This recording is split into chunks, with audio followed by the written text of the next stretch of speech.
Рейд Гымадинов урамындагы 88-нче йорттан башлана. Капиталь ремонтнасы объект тирәсендә җанлылык. Җирле подрядчы оешма вәкилләре борчыларга сәбәп юк дип белдерә.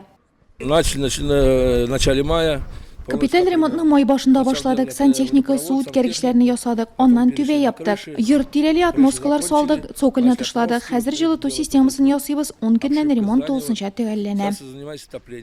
Каршыдагы 90-нчы йортны да әлеге компания төзекләндерә. 10 көннән объектның монысы да әзер була дип ышандыра алар. Яшәүчеләр дә эш барышыннан канәгать. Хорошо идут. Әйбәт эшлиләр, көне-төне ялсыз тырышалар, сыйфаты да яхшы.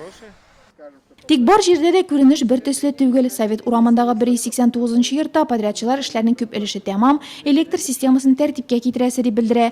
Яшәүчеләр тарафыннан да аерым шелтә юк. Тик шулай да район башлыгы 1 августка төгәлләнергә тиеш ремонтны тизләтергә чакырды. Май, июнь, июль не могли это сделать. Как за 3 дня сделать? Ставьте бригаду. Быел Нурлаттагы иң озын йортта капиталь ремонт программасында Самаренкин урамындагы 18-нче йортта Казан подрядчы оешмасы эшли. Бүгенге көндә җылыту системасын алыштыру буенча графиктан артка калу сизелә. В подъезд заходите, сразу надо делать, сразу и уходить. Они так вот зашли, отопление сделали, потом по воде, потом по канализации, потом эти незамазанные дырки. Ну, надо понимать, люди там живут.